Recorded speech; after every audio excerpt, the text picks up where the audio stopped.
자, 그래서 이번 시간부터는 이제 주제를 좀 바꿔서 마그네틱 필드에 대해서 공부해 보도록 합시다. 마그네틱 필드는 여러분들이 1학년 때 일반 물리를 배워서 알겠지만 우리가 알고 있는 게 뭐냐면 마그네틱 포스, 그 다음에 뭐더라? 비오사발의 법칙, 그 다음에 그거랑 동등한 암페어 법칙, 뭐 이런 거에 대해서 역시 1학년 때 했던 거에 대한 간단한 리뷰를 하고, 그 다음에 전공 과목에서 들어왔을 때 조금 더 해야 될 게 뭐냐면 우리 일렉트릭 필드는 컨서버티브 필드니까 우리 스칼라 포텐셜을 일렉트릭 포텐셜을 도입해서 우리 여러 가지를 얘기할 수 있었는데, 자기장인 경우에도 포텐셜을 쓸 수 있어서 거기에 대한 벡터, 거기 약간 좀 복잡해서 벡터 포텐셜에 대해서 얘기를 하고, 그 다음 챕터는 지난번에 전기장에서 마찬가지로 저 물질 안에서 일렉트릭 필드를 어떻게 나타내느냐, 그 다음에 바운더리 컨디션 어떻게 되느냐 하는 것처럼 마찬가지로 이번엔 마그네틱 머티리얼 안에서 마그네틱 필드, 그거에 대한 바운더리 컨디션은 어떻게 되느냐 하는 것들을 우리 앞으로 이 시간부터 천천히 다뤄볼 거라 이거예요. 그래서 우선 물론 지금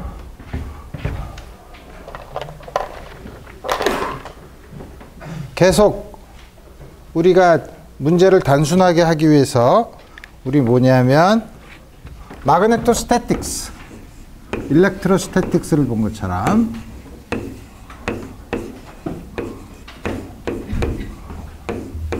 이게 좀 말이 좀 웃기긴 하죠. 왜냐하면 우리가 잘 아는 것처럼 마그네틱 필드는 그 마그네틱 필드를 만드는 소스는 전류가 흘러야 마그네틱 필드가 생기는데, 뭐 전류가 흐르는 건 스태틱이지 않은 경우가 아니냐. 그렇죠. 그렇지만 우리가 뭐냐면 전류가 흐르는데 전류가 흐르는 비율이 일정한 경우, 그러니까 정확히 말하면 스태틱 케이스가 아니라 스테디 스테이트, 정상 상태에 있는 경우, 우리 앞으로 먼저 마그네틱 필드에 대한 성질을 다뤄본 다음에 우리 좀 더 시간이 지나면 그 다음부터는 전부 다 시간에 따라서 변하는, 모든 것이 시간에 따라서 변하는 경우, 가장 일반적인 경우로 점점 확장해서 우리 보도록 합시다. 그래서 가장 쉬운 건 뭐냐면 우리가 잘 아는 것처럼 마그네틱 필드가 있으면 받는 힘은 전하가 Q, 속도가 V. 다음 것, 마그네틱 필드 B가 있는 경우, 물론 B가 어떻게 만들어지느냐는 모르지만 좀 이따가 보겠지만, 마그네틱 필드 B가 있는 경우에 차지 파티클이 있을 경우에는 반드시 움직이는 경우에만 힘을 받고 다음과 같은 형태의 힘을 받는, 운동 방향의 수직이죠. V면 V 크로스 B가 수직이니까. 따라서 마그네틱 포스는 일을 안 하죠. 그러니까 에너지의 변화는 없어요. 다음과 같이, 만약에 일렉트릭 필드랑 마그네틱 필드가 전부 다 같이 있는 경우는 그건 B만 있는 경우고, 혹시 일렉트릭 필드랑 마그네틱 필드가 전부 다 같이 있는 경우는 일렉트릭 필드에 의한 힘, 마그네틱 필드에 의한 힘을 두 개를 더하면 되죠. 우리 다음과 같은 가장 일반적인 형태를 우리가 로렌츠 포스라고 불러요.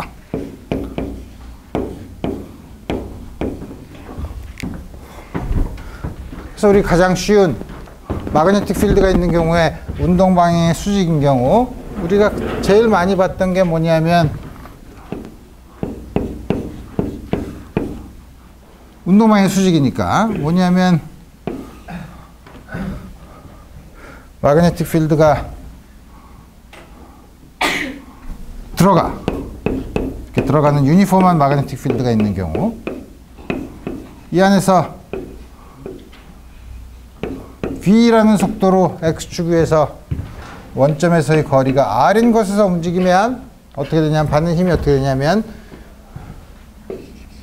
V 크로스 P, 이쪽 방향으로 힘을 받으니까 운동 방향의 수직인 힘을 받으면 우리 이거는 원운동을 하죠. 그래서 우리 요 XY 평면에서만 있다고 하면 이 받는 힘이 이게 바로 원운동을 한다는 거 질량이 m이라고 하면 다음과 같이 주어져서 V는 속도 V는 m분의 V가 없어지니까 QB R. 그러니까 속도와 반지름은 서로 비례하고 따라서 이걸 구하면 원운동을 하니까 한 바퀴 도는데 걸리는 시간도 우리 생각할 수 있죠. 시간은 주기는 2πr V 역수를 쓰면 되니까 R을 V로 나누면 M을 QB로 나누는 거니까 M을 QB 주기는 같죠. 따라서 속도가 크더라도 뭐냐면 한 바퀴 도는데 걸리는 시간은 속도에 상관없이 똑같고 프리퀀시는 이거 역수겠지 뭐 2π QB M 그 다음에 따라서 앵귤러 프리퀀시는 QB 오버 M 그래서 요 양을 우리가 사이클로트론 프리퀀시라고 하죠.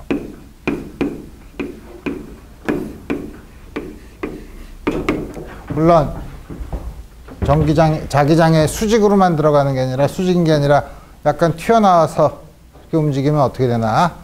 튀어나온 것 중에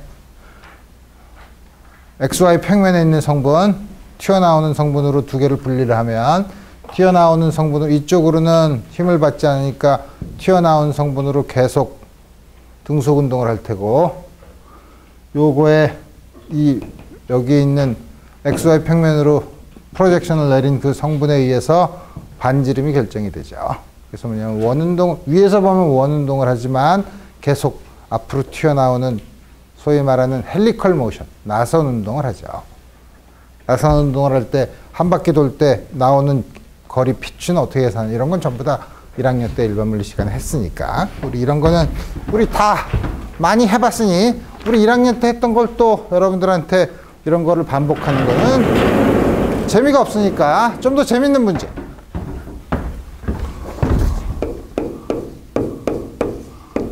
크로스드 필드가 있습니다.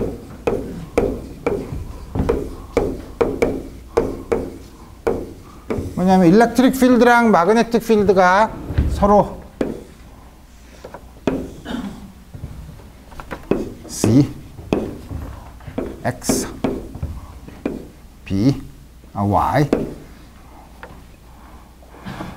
그 다음에 일렉트릭 필드가 Z 방향 유니폼하게 마그네틱 필드가 Z 방향 다음과 같이 주어져 있을 경우 우리 일렉트릭 필드랑 마그네틱 필드를 서로 이렇게 교차시키는 방법은 실험을 할 때 많이 썼어요. 예를 들어서 톰슨이 전자를 처음에 발견했을 때 어떻게 했냐면 E와 B를 크로스 필드로 놓고 일렉트릭 필드 E를 놓고 처음에 어떻게 했냐면 그냥 지나가는데 만약에 이쪽으로 X방향으로 진행하게 만들면 이거에 의해서 받는 힘이 어떻게 되나? V 아래 방향으로 힘을 받는데 거기다가 전기장을 점점 해주면 이쪽으로 받는 자기장에 의한 힘과 전기장에 의한 힘이 상쇄가 되면 똑바로 등속 운동을 하게 되는 다음과 같은 형태를 써서 등속 운동을 할 때 일렉트릭 필드와 마그네틱 필드의 크기가 가지는 조건은 뭐 이런 거는 여러분들이 1학년 때 많이 해봤는데 우리 그러지 말고 다음과 같이 쓸 때 그러면 원점에 질량 M 전하 Q가 정지해 있는 경우 정지해 있는 경우는 어떻게 운동을 하는지 우리 한번 살펴봅시다. 이게 정지하고 있는 경우는 어떻게 되는 거야? 힘을 계산을 해봐야 되죠. 속도 V가 있다고 하면 처음엔 정지하고 있지만 나중에 속도가 있으면 V 크로스 B를 계산을 해야 되는데 우리 이거는 V는 처음에 V yz 처음에는 다음과 같이 주어져 있으면 내가 좌표를 내가 잘못 그렸네. xyz 내가 좌표를 헷갈리게 그렸네. 미안. 어떻게 그래도 상관이 없지만 x, y, z 다음과 같이 있으면 처음에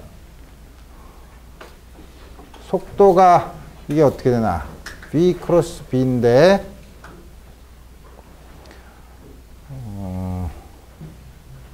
다 쓰면 되죠. vx, vy, vz 그 다음에 b는 x방향이니까 다음과 같이 주어져 있어서 우리가 받는 힘은 x방향으로는 받는 힘이 없네. y방향으로는 vz, y방향으로는 vz, y hat, z방향으로는 마이너스 vy, k hat. 마그네틱 포스에서 여기 이렇게 움직이고 있으면 마그네틱 포스에서 받는 힘은 y방향, 여기 y랑 k랑 이렇게 써요. j y방향이나 z방향으로 x방향으로는 힘을 안 받죠. 왜냐하면 b의 평행한 방향으로 힘을 안 받을 테니까. 그래서 우리 다음과 같이 주어지면 받는 힘은 로렌츠 포스를 쓰면 q k방향 그 다음에 vz j hat 마이너스 vy k hat x방향으로는 전혀 힘을 안 받죠. x방향으로는 힘을 안 받으니까 여기서 다음과 같은 b랑 e가 다음과 같은 방향으로 있고 여기 물체가 정지했으면 이쪽으로는 힘을 안 받으니까 yz 평면에서 움직일 거라 이거예요. 가속을 하면서. 우리 그걸 잘 정리를 해보면 QE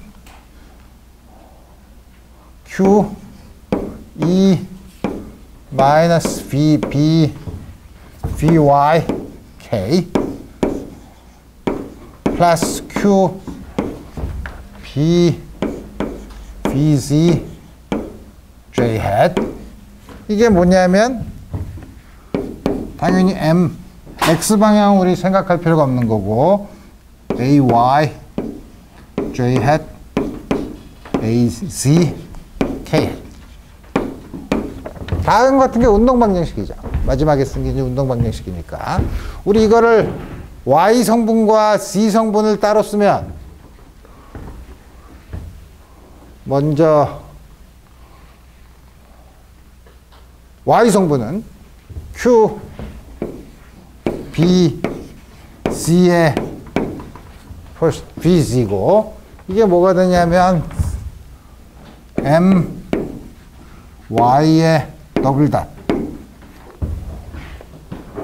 그 다음에 Z 성분은 Q, E,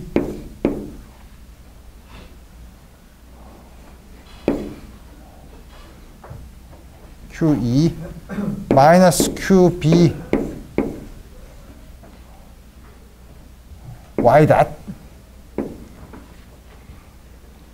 C C 성분이니까 M C의 더블 닷 다음과 같은 식을 만족하죠.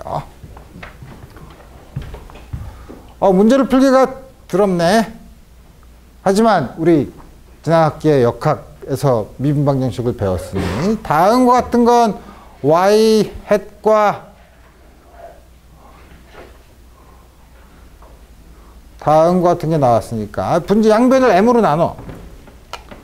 m으로 나누고 우리 조금 아까 쓴 것처럼 사이클로트론 프리퀀시를 QB m으로 썼으니까 여기 있는 거는 y 더블 닷은 오메가 z 닷 여기서는 C 더블 닷은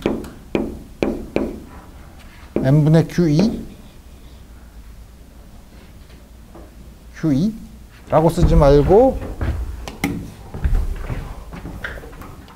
이거를 m으로 나누면 n분의 q인데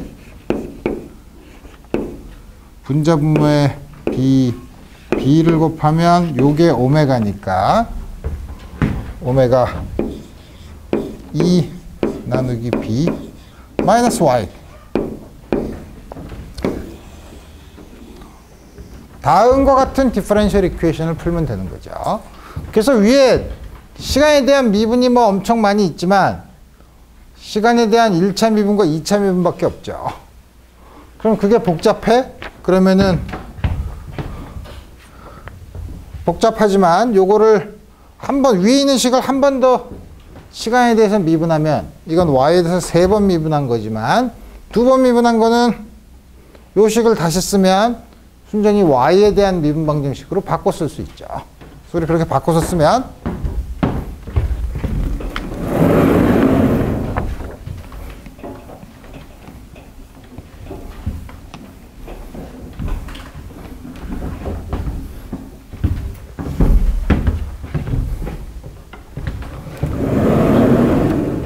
한 번 더 미분을 하면 y 트리플 닷, 오우 복잡해, 오메가 c 닷 더블 닷인데 c 더블 닷은 오메가 제곱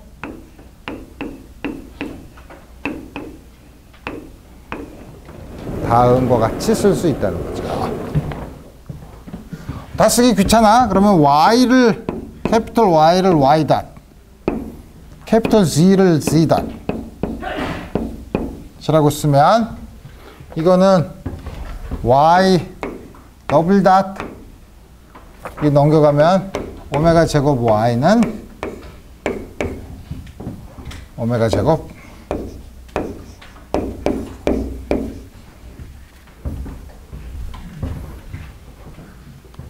다음과 같이 주어지죠. 오메가 넘어갔으니까. 그러면 이 식은 우리 이제 많이 풀어본 식이죠. 세컨드 오더 디퍼런셜 이퀘이션의 인호모지니어스 세컨드 오더 리니어 디퍼런셜 이퀘이션이죠.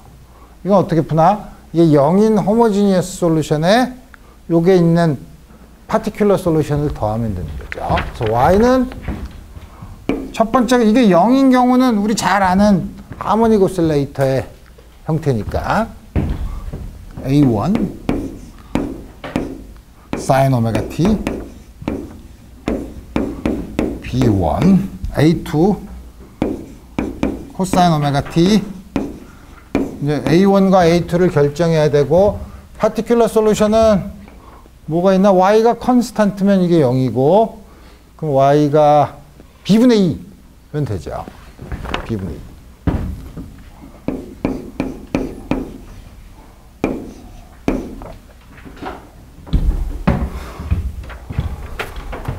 그러면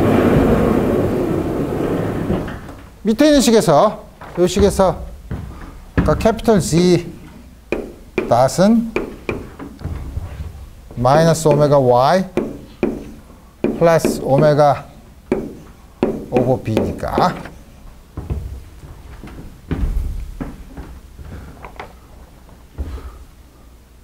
다음과 같이 쓰면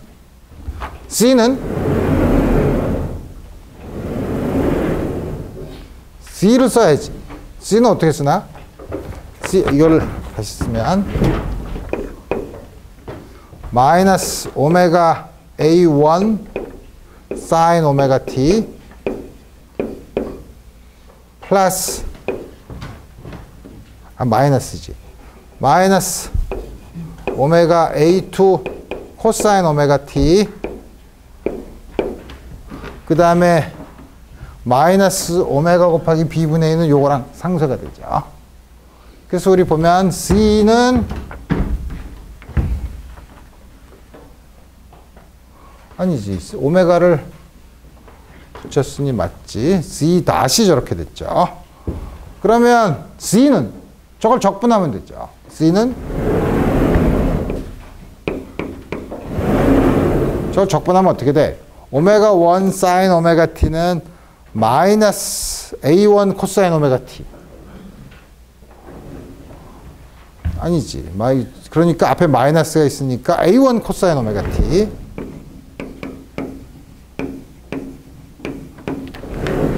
두 번째 걸 적분하면 마이너스 A2 사인 오메가 t.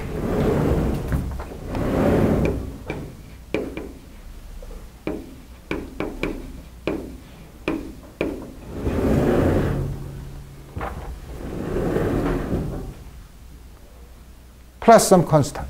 이렇게 주어지죠.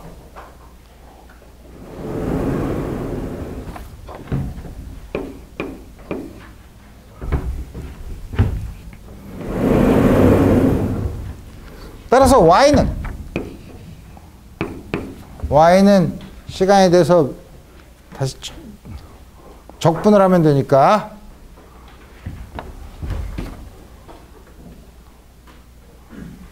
C가 다음과 같이 y 다시니까 C를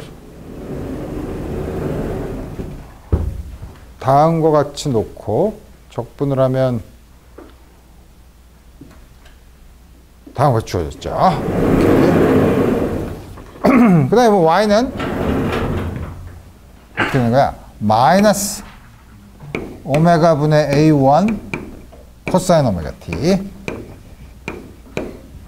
플러스 오메가 분의 A2 사인 오메가 t 플러스 B분의 2t 플러스 C1. C는 역시 이걸 적분하면 되니까 이걸 적분하면 오메가 분의 A1 사인 오메가 t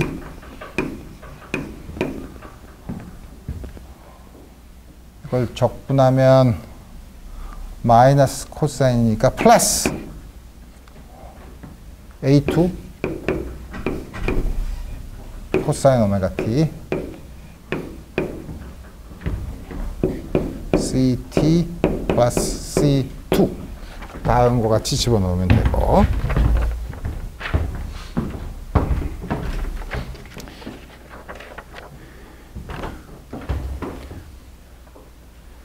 이제 t가 0일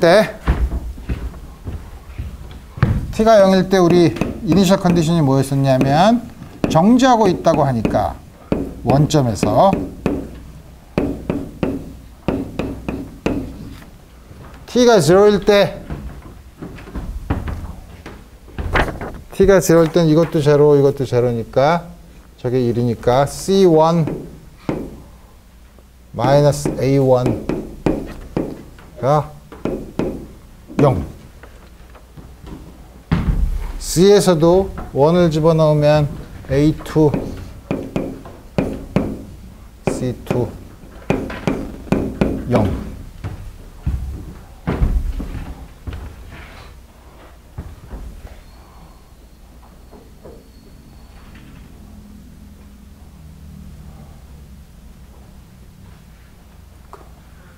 그 다음에 가만히 있으면 내가 C 다시 오케이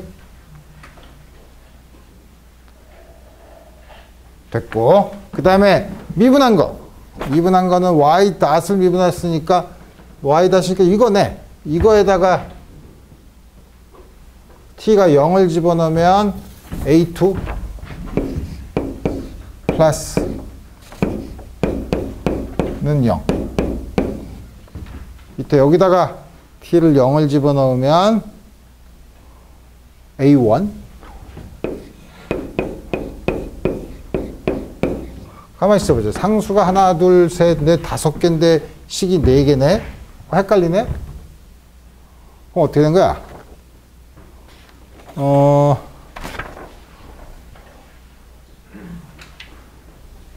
내가 C 다시 저걸로 주어져 있고 C 다시 저걸로 주어져 있으면 이게 C의 더블 다시인데 오케이 이렇게 놓고 그 다음에 풀면 어떻게 되는 거야? G 안에서 CT가 들어가지 않나요? 이게 이걸 내가 왜 넣었지? 그 아까 그게 적분하신 게 아니라 나지 하는 것 그거 아니에요? 라지 Z 닷을 그런 게 없지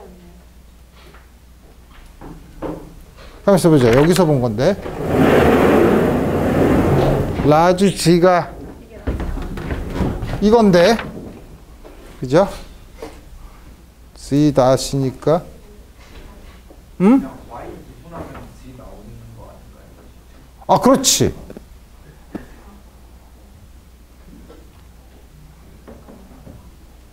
가만히 있어보자. 헷갈리네. C 다시 이걸로 주어지면 C는 이게 상수를 내가 괜히 집어넣었나? 여기 이게 상수를 괜히 집어넣은 것 같은데? 여기 C를 왜 넣었지 내가?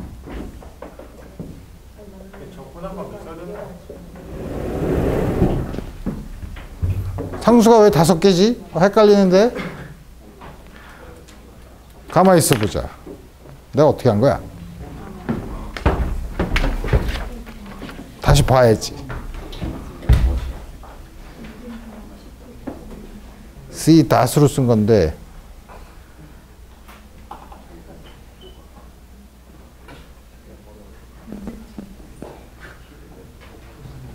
쓰면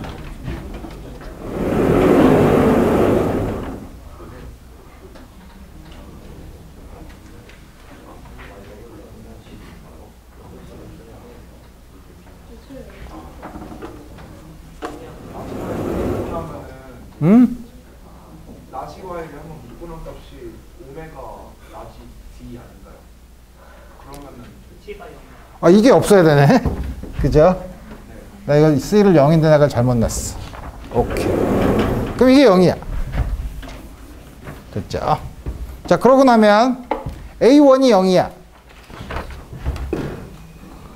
그 C1도 0이죠. 여기서 A1이 0이니까. 그 다음에 이 두 식에서 보면 A2는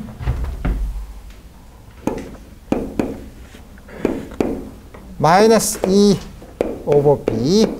그 다음에 C2는 이쪽으로 넘어가니까 오메가 B분의 2. 이거를 이제 집어넣으면 이제 드디어 이제 문제를 다 풀었죠. 여기다가 집어넣으면 Y는 잠깐 나 그래서 왜 저기다 상수를 집어넣나 했지. Y는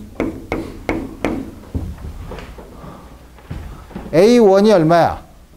0. 앞에 있는 건 없고 A2는 마이너스 B분의 2 마이너스 B분의 2 B분의 2 그러니까 B분의 2를 묶으면 오메가도 끄집어내면 오메가 T 빼기 A2니까 사인 오메가 T 다음과 같이 주어지죠.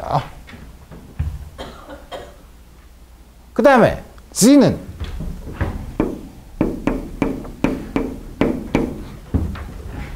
A1이 0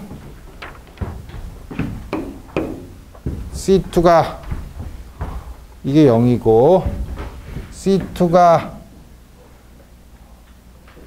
A2가 마이너스 B분의 2니까 이것도 역시 오메가 분의 B 2로 끄집어내면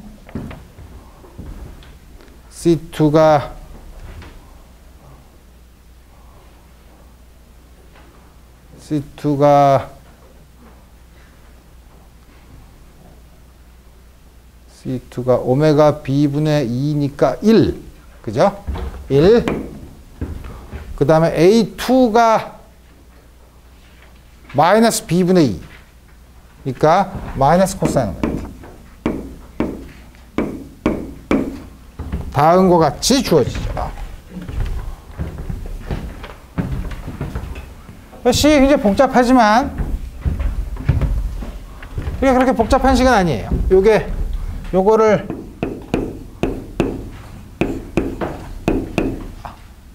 R이라고 놓으면 이게 R이면 Y 마이너스 R 오메가 T의 제곱은 R 제곱 사인 제곱 오메가 T,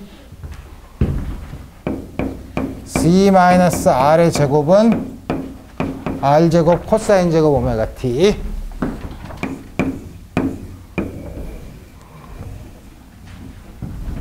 다음과 같은 식을 만족하죠. 이게 뭐죠? 원의 방정식이에요. 그죠? 근데 원의 중심이 그림 어디 갔어? YZ 플레인에서 원의 중심이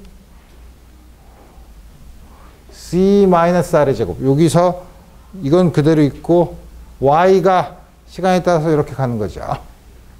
그러니까 반지름이 R인 어떻게 되는 거야? 사이클로이드네. 그죠? 이 반지름이 R인 이 공이 쭉 굴러가면 그 나타나는 요 끝에 점에 나타나는 식이죠. 그래서 우리 사이클로이드를 얻는다 이거예요.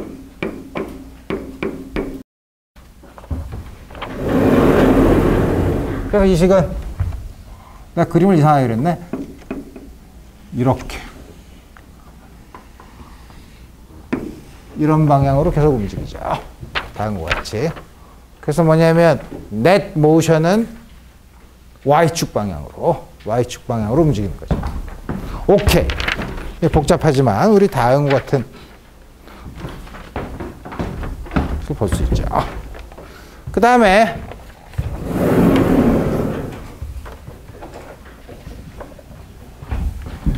이제 우리 앞으로 커런트를 다룰 텐데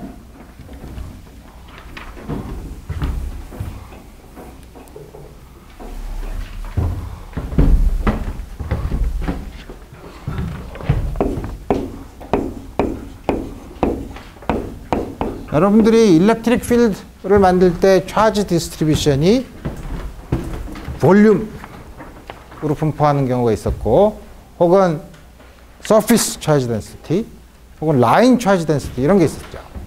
커런트도 그렇게 흐를 수 있어요. 그래서 우리 뭐냐면 커런트를 우리가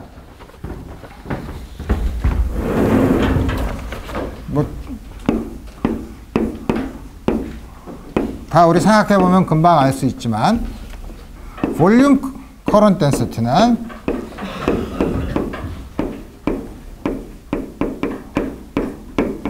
다시 말하면 단위 부피당 흐르는 전류인데 단위 부피당 흐르는 전류?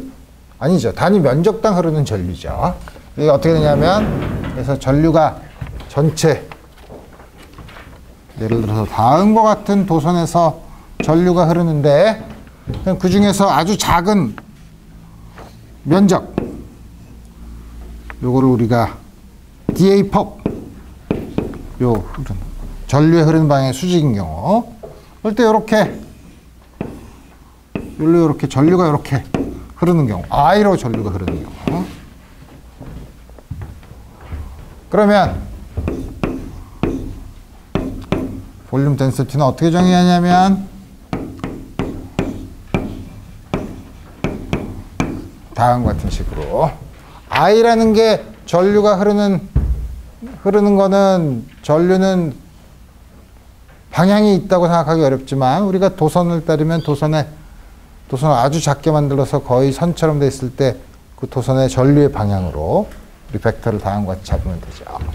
다음과 같이 잡으면 이거는 뭐냐면 우리가 잘 아는 차지 덴시티에다가 각각이 흐르는 전하가 움직이는 속도를 곱하면 되는 거고 이때 받는 힘은 만약에 이 전류가 흐르는데 이 안에 전하가 움직인다 여기에 마그네틱 필드가 걸려 있으면 어떻게 쓸 수 있냐면 로 곱하기 V 한 다음에 이거에 대해서 전부 다 부피에 대해서 적분을 해주면 되니까 다음과 같이 쓸 수 있고, 우리 이 양은 여기 로 곱하기 V가 J니까 J 크로스 B dV 다음과 같은 형태로 쓸 수 있죠. 그래서 우리 원래는 이게 여러분들이 1학년 때는 IL 크로스 B라고 썼는데 그거는 여러분들이 라인 커런트 덴시티 때를 본 거고, 지금은 볼륨 커런트 덴시티일 때는 다음과 같은 형태로 우리 포스를 쓸 수 있고, 그러면 서피스 커런트 덴시티는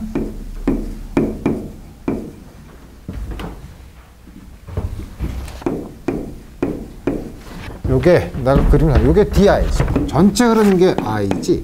전체 흐르는 I 중에 DI A법에 흐르는 게 DA죠. 커런트 덴시티는 K라고 쓰면, 우리 이건 뭐냐면 이렇게 볼륨으로 흐르는 게 아니라 아주 얇은 서피스에 대해서 다음과 같이 커런트가 흐르고 있을 때 우리 그 중에서 뭘 보냐면 작은 요 부피를 보는 거죠. 여기로 지나가는 거. 여기로 지나가는 게 흐르는 전류가 DI. 이 길이를 DL법 이라고 하면 K는 DI DL법.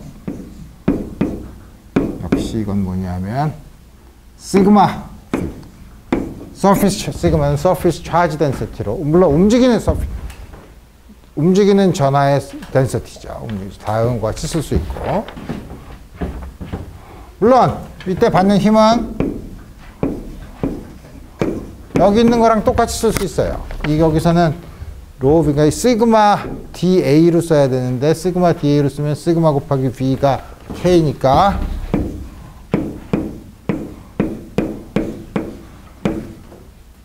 DA.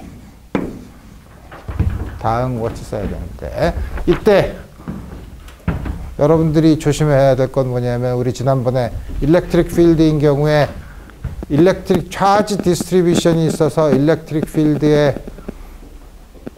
디스컨티뉴어티가 있는 경우, 그때 그 물체가 그 차지가 받는 힘은 어떻게 있었죠? 그 점에서의 한쪽 서피스에서 일렉트릭 필드와 다른 쪽 서피스에서 일렉트릭 필드의 에브리지로 썼었죠.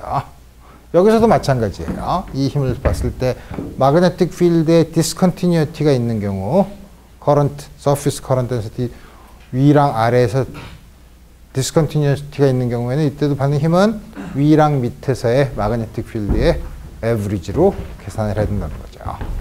그 다음에 우리가 잘 아는 라인 덴시티는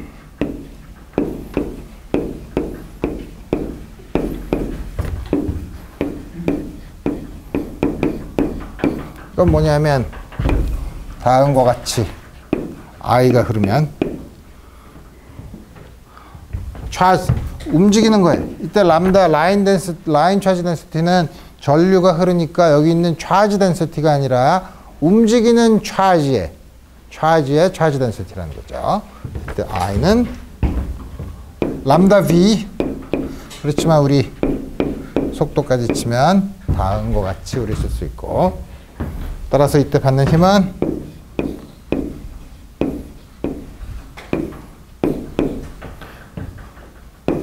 I 크로스 B DL인데, 만약에 I가 일정하면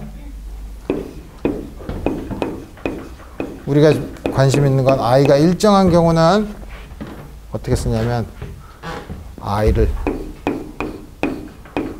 I DL IDL이 그 방향으로 가면 I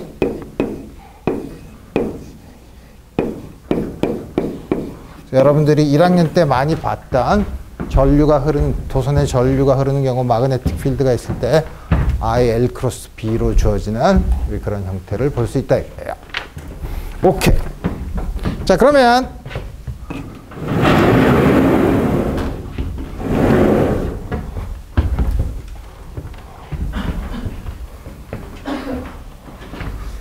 아주 간단한 문제 하나 봅시다.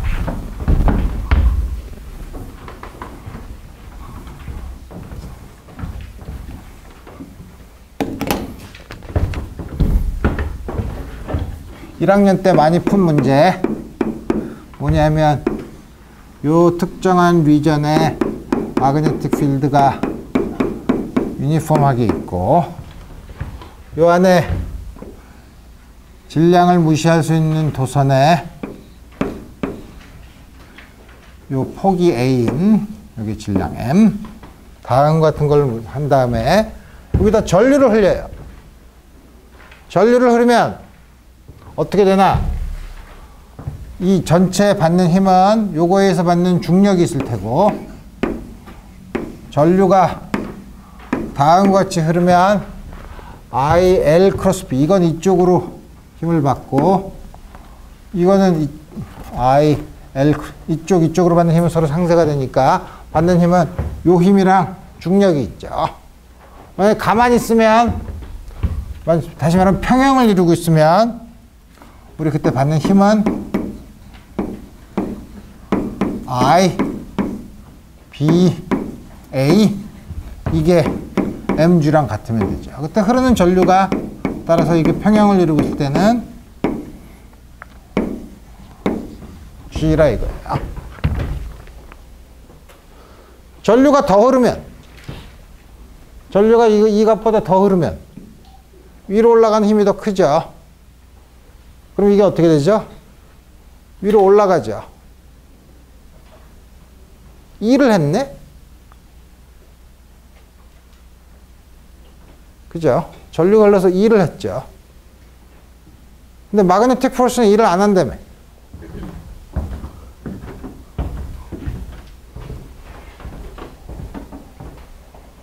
마그네틱 포스는 2를 안 하는데 어떻게 전류를 많이 흐르면 올라가나? 2를 하죠. 그러니까 퍼즐이에요. 어떡하지? 조금 전에 우리 계속 마그네틱 필드 안에서 전하가 받는 힘은 움직이는 방향의 수직을 해서 2를 안 한다고 했는데 다음 같이 가면 어떻게 되나? 마그네틱 필드가 2를 안 했네.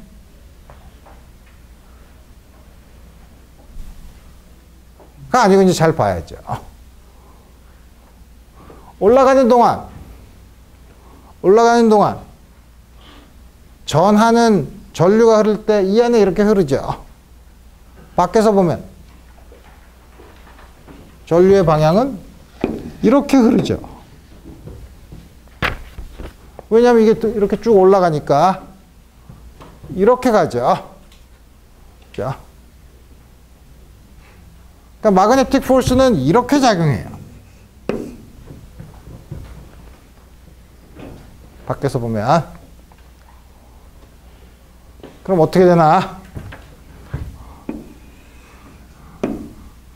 옆으로 가는 성분이랑 올라가는 성분이 있죠. 이게 일을 하네. 자개장에 의해서 일을 안 한다 그랬잖아. 이 힘은 전류가 흐르는데 전류가 흐르지 못하게 하죠. 그래도 전류를 보내야 되죠.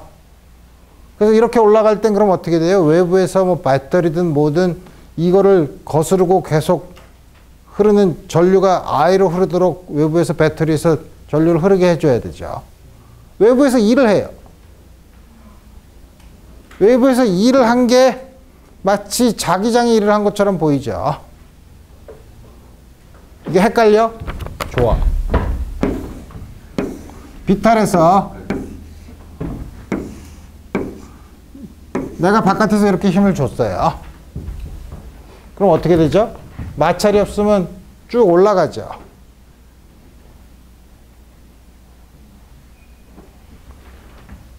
이거는 이렇게 올라가는데, 그런데 여기서 이거에 작용하는 힘은 물체가 중력이 작용하고 밑에서 수직항력이 있죠. 이렇게 움직이죠. 수직항력은 일을 안 하죠. 왜냐하면 움직이는 방향이랑 다르니까. 근데 보면 수직항력도 이 성분이랑 이 성분을 나눠주면 이 성분은 이게 이물체가 이렇게 올라가는데 이게 일을 하죠. 이거는 일정한 속도로 움직이면 외부에서 가해준 힘이랑 평형을 이루죠. 그래서 보면 수직 항력은 실제로 일을 하는 거는 내가 밀어서 일을 하는 거예요. 그렇지만 우리 보면 수직 항력의 입장에서 보면 이거랑 상쇄되고 요 성분이 얼만큼 올라가는가로 일을 하는 것처럼 보이죠. 실제로 일하는 건 내가 밀어서 하는 거지만 여기서도 이게 보면 마그네틱 포스가 일을 한 것처럼 보이지만 실제로 일을 한 건 뭐냐면 배터리가 일을 한 거예요. 배터리가 전류를 이거를 다음과 같은 거꾸로 가는 힘에도 불구하고 이렇게 보내야 되는 거죠. 그래서 여러분들이 처음에 마그네틱 포스는 일을 안 한다며. 근데 일을 하잖아. 올라가면 일을 하는 게 뭐냐면 사실은 일은 외부에서 이 전류를 일정하게 흐르게 하는 배터리가 하는 일이 다음과 같은 식으로 분석을 하면 자기력은 사실 전류가 움직이는 방향이 수직이니까 일을 안 하지만 우리 보면 중력 방향에 대해서 이 방향의 성분이 일을 하고 이 방향의 성분은 그만큼 전류를 흘러줘서 방해받지 않는 거스르게 올라가는 그 일이 바로 다음과 같은 자기 마그네틱 포스가 일하는 것처럼 보인다. 오케이. 자, 그러면 이제 그건 그렇고 한 가지 더 이제 다음과 같은 전부 다 적분으로 썼는데 우리 전류를 밑에서 볼륨 커런트 덴시티로 쓰면 이거는 우리 어떻게 쓰냐면 그 서피스에 대해서 J를 다음과 같이 써야 되지만 사실 이게 dA라는 게 항상 전류의 이건 수직인 것인데 수직이 아닐 땐 어떻게 쓰냐면 우리가 잘 아는 것처럼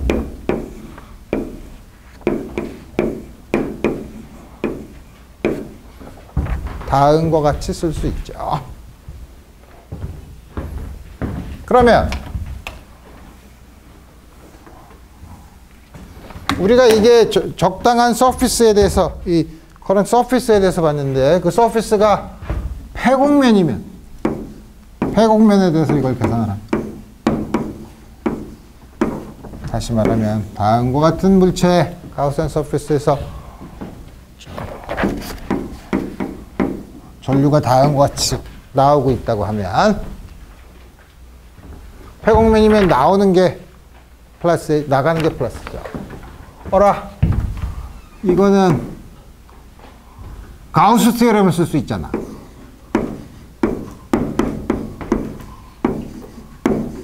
다음과 같이 쓸 수 있죠. 근데 이거는 여기서 전류가 나오면 전하는 보존되니까 나오면 이 안에 있는 전하의 양은 줄어들죠. 전하가 어떻게 주어지냐면 이게 뭐냐면 마이너스 ddt 이걸로 둘러싸인 볼륨 안에서의 전하 줄어들죠. 전류가 다음과 같이 나가면 다음과 같이 볼 수 있는데 우리 여기서 보면 볼륨에 대한 적분을 하는데 이 밖에 있는 데리버티브는 볼륨 안으로 들어오면 파셜 데리버티브로 바뀌고 로가 일반적으로 공간에 대한 함수일 수도 있으니까 다음과 같이 된 다음에 첫 식과 위식을 보면 인티그럴 사인을 벗기려면 어떻게 해야 되죠? 임의의 볼륨에 대해서 성립해야 되죠. 그래서 저건 임의의 볼륨에 대해서 성립하죠. 따라서 이걸 안쪽으로 넘기면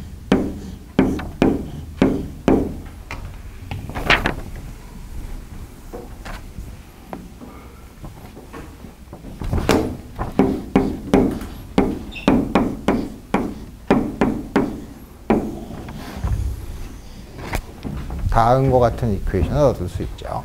아까 우리 이게 처음에 요거를 썼던 이유가 뭐냐면 전하가 보존돼서 그렇다 그랬죠. 새로 생기거나 없어지지 않기 때문에 우리가 흔히 아는 연속 방정식 continuity 다음과 같은 continuity equation의 differential form으로 우리 다음과 같은 양을 얻을 수 있어요. 오케이. 이제 기본적인 거 다시 말하면 current density에 대한 이 continuity equation, 그 다음에 Lorentz force. 우리 이건 다 이제 배웠고, 우리 일반 물리 시간에 본 것처럼 이제 magnetic field 안에 있어 흐르는 전류 혹은 움직이는 전하가 어떤 힘을 받느냐는 봤는데, 우리 이제 당연히 그러면 magnetic field는 어떻게 만드느냐? magnetic field가 나오는 소스는 물론 영구 자석처럼 그 안에 있는 특별한 원자의 양자역학적인 구조 때문에 생기는 것도 있지만, 우리 그거 말고 그냥 고전적으로 전류가 흘러서 마그네틱 필드가 생기는 경우, 우리 전류가 흐를 때 마그네틱 필드는 어떻게 구하냐면 우리가 잘 아는 비오사바르의 법칙,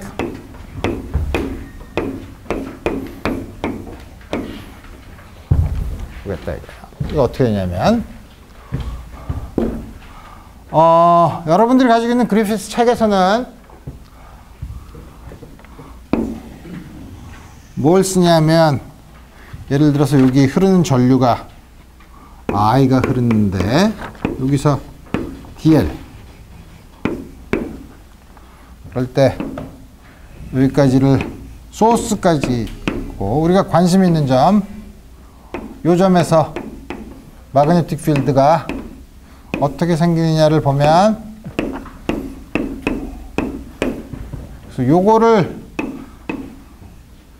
요렇게 써서 간단하게 표현하려고 이렇게 쓰지만, 나중에 여기에 대해서 미분을 하거나 할 때 R에 대해서 미분하는지 R'에 대해서 미분하는지를 볼 때는 이렇게 쓰면 쓰기는 편하지만 나중에 굉장히 헷갈릴 수가 있기 때문에 나는 그냥 R과 R'을 전부 다 무식하게 집어넣어서 표시를 하겠어요. 그러면 비오사바르의 법칙이 뭐냐면, 다음과 같이 어떤 회로에 전류가 흐르고 있는데, 전류의 요 dl', R'에 있는 곳에서의 dl'의 성분이 점 P, 원점에서부터 R만큼 떨어지는 그 점 P에서 주는 마그네틱 필드는 어떻게 주어지냐면 뮤제로 4파이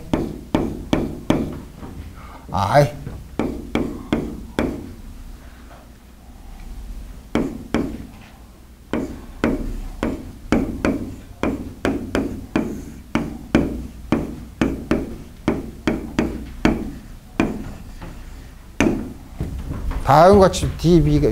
다음같이 주어지고, 물론 여기 삼승으로 썼지만 사실은 여기 그 중에서 하나는 요거를 뭐 하나로 나눠주면 R-R' 방향의 유닛 벡터죠.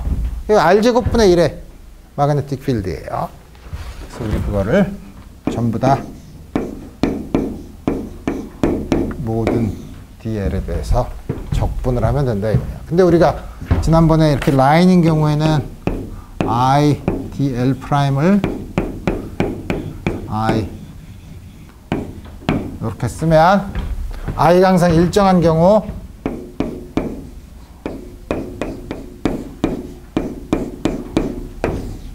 dl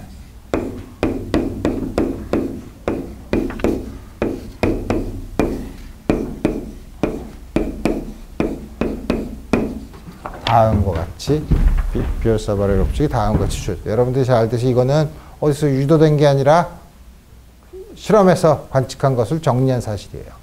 물론 여기서 나오는 새로운 상수 뮤제로, 이거를 진공의 퍼미어빌리티라고 부르는데, 점점 이제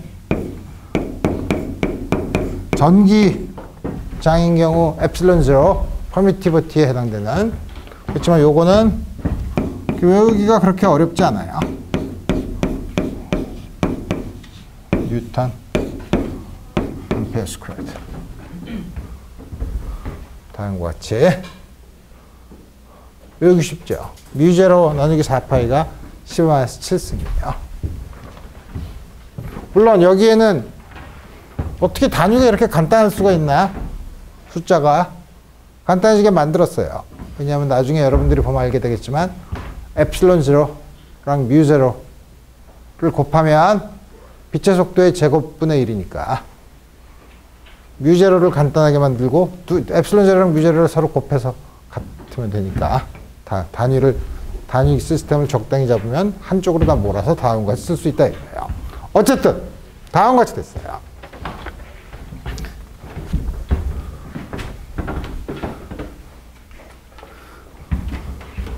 그러면 우리 이제 몇 가지 간단한 예를 들을 수 있죠. 몇 가지 간단한 예는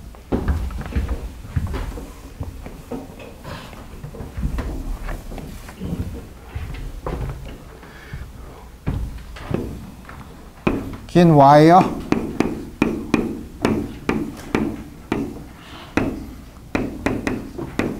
일반 물리 시간이 다 한 건데 점 P I로 흐르고 여기서 S 마크 보는 곳에 점 P에서의 마그네틱 필드는 어떻게 하나 여기서부터 L' 떨어진 곳에 DL' 그러면은 요게 주는 DL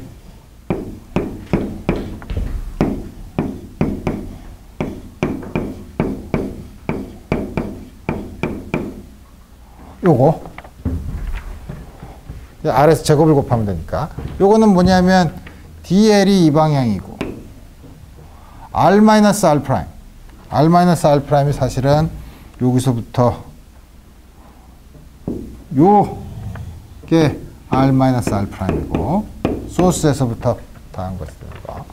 그러니까 DL 크로스 이거는 요건 유닛 벡터죠. DL의 길이에다가 크기는 요거에 사인을 곱하면 되는데 요거에 사인을 쓰면 요거를 우리가 세타라고 하면 요게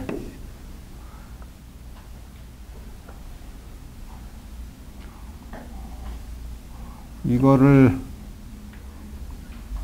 세타라고 하면 가만히 있어 어떻게 되는 거야?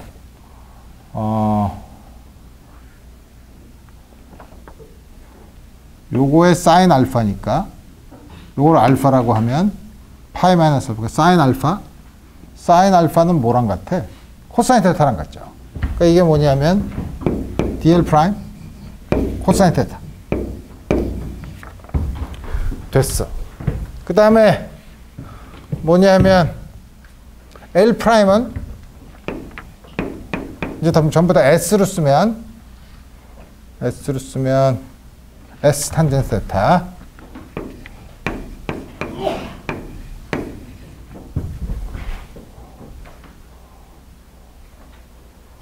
그 다음에 DL 프라임은 따라서 S는 고정되어 있고 시컨 스퀘어 테타 D테타 왜 이렇게 쓰냐면 여기 있는 적분을 전부 다 세타에 대한 적분으로 바꿔서 쓰려고 해요. 다음 같이 쓰고 나면 B는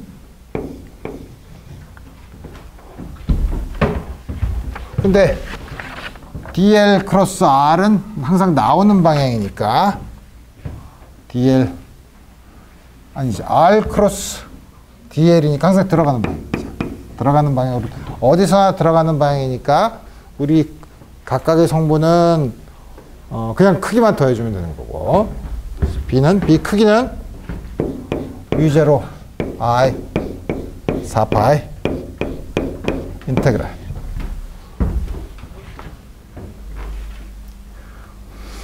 뭘 DL 프라임 DL 프라임은 S 시컨 스퀘어 테타 코사인 스퀘어 테타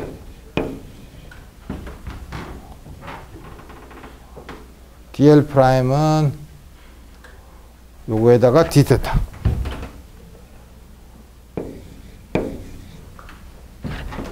그 다음에 코사인 테타 그 다음에 나머지 요거의 제곱분의 1을 봐야죠. 요 길이의 제곱 요 길이의 제곱은 이걸 그냥 R이라고 놓으면 R 코사인 테타가 S니까 R은 코사인 테타니까 이거의 제곱분의 1 따라서 S 제곱분의 코사인 제곱 세타 다음과 같이 쓰면 되고 그래서 세타 1부터 세타 2까지 예를 들어 세타 1은 이게 처음에 여기 이쪽에서 세타 1부터 세타 2까지 다음 같이 쓰면 코사인 제곱 세타가 캔슬이 되고 S 4파이 S분의 뮤제로 I 코사인 테타를 적분한 거죠. 코사인 테타를 적분하면 사인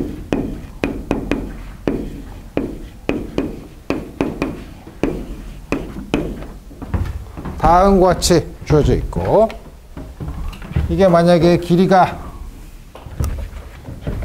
지금 있는 거는 요 점에서 꼭 중심일 필요는 없지. 이무의 점이 있을 때 이게 세타 1, 세타 2 다음과 같이 주어져 있는 경우죠. 파이나이트한 경우에도 다음과 같이 쓸 수 있고 인피니트 와이어인 경우에는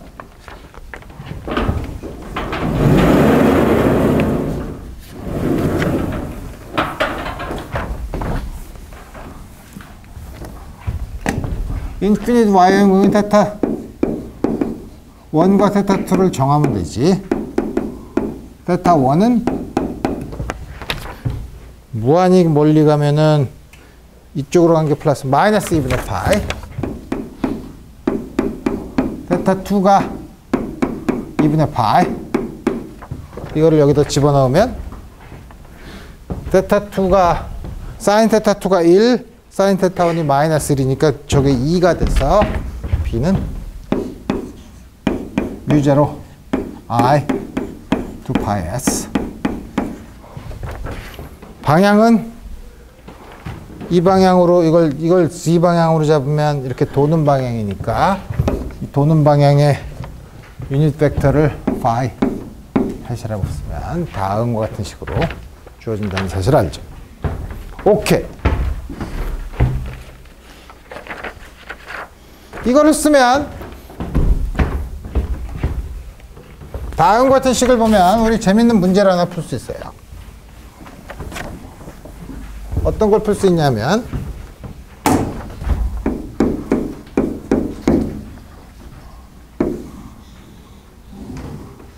정사각형 중심에서부터 요 길이가 R이야.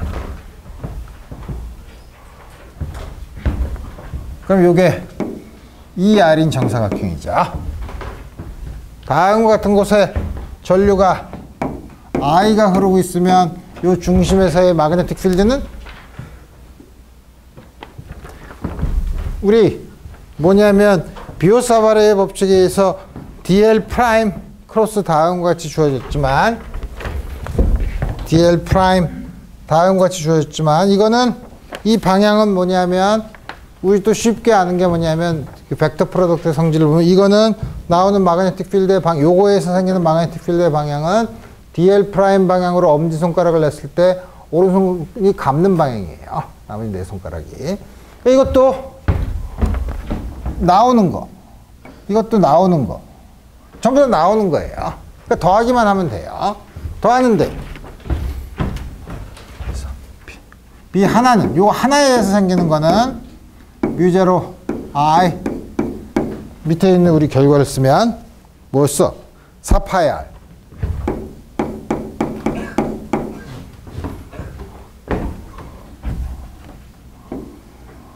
이걸 볼까? 이게 45도 아니야. 세타 1이 마이너스 4분의 파이, 세타 2가 4분의 파이죠. 그래서 사인 4분의 파이의 2배죠. 사인 4분의 파이가 루트 2분의 1이니까 2배 사인 4분의 파이. 이게 루트 2분의 1이니까 스퀘어 루트 뮤제로 I 4파이 R 방향은 어딘지 알아요. 방향은 전부 다 나오는 방향이고. 따라서 B는 어떻게 구하죠? 다 똑같으니까 4배를 하면 되지 뭐.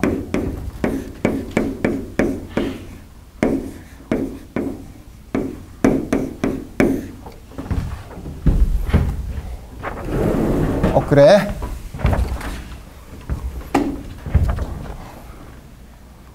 그러면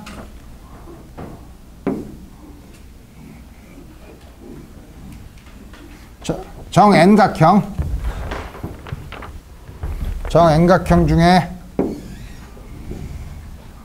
요 중심까지의 거리가 R.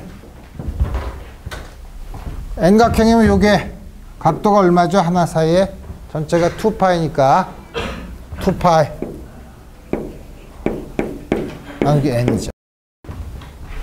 다음같이 정N각형 그 와이어가 있는데 그 와이어 중심까지의 거리 R일 때 이 정N각형의 마그네틱 필드는 똑같죠. 뭐냐면 요거를 다 더하면 되죠. 방향은 다 똑같으니까 이때 생기는 B1은 얼마야? 뮤제로 4파이 R 2배에 조그만 걸 보면 요 사이 각의 반이죠. 사인 n분의 파이죠. 따라서 이때 정N각형의 여기서부터 중심까지 여기까지 거리가 R이면 나오는 거는 n 곱하기 B1이죠. 뮤제로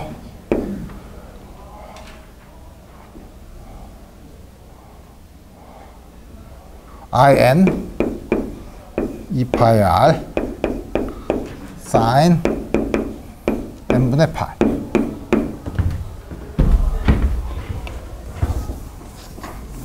당연히 그 다음에 하는 게 있죠. n이 무한대로 갈 경우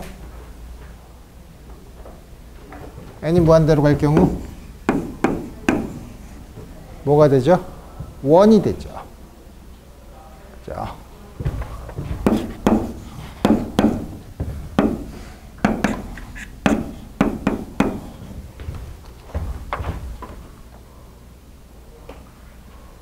뮤제로 I to R n over pi sin n분의 파이. 요게 1로 가죠. n이 무한대로 갈 때. 헷갈리나? 이렇게 쓰면 왜 1로 가는지 헷갈리나?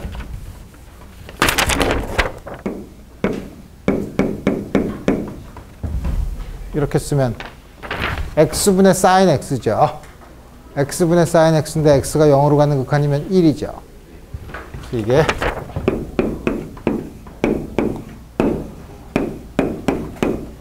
원형 도선의 중심에서 전류 I가 흐를 때 하는 마그네틱 필드, 여러분들이 일반 물리 시간에 구했던 거랑 똑같은 거를 다음과 같이도 구할 수 있다 이거예요.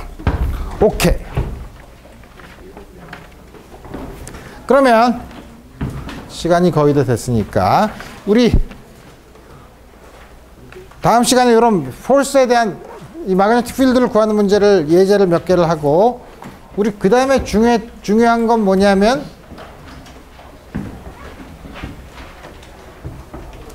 뭐더라? 맥스웰 방정식을 디퍼런셜 폼으로 우리 써서 다이버전스 E가 차지 덴시티에 비례하고 컬 E는 0이었는데, 그럼 마그네틱 필드인 경우에는 컬 B는 어떻게 되고 다이버전스 B는 어떻게 되는지 비오사바르의 법칙에서 어떻게 그 결과를 얻을 수 있는지 다음 시간에 알아보도록 합시다. 오늘 여기까지 하겠습니다.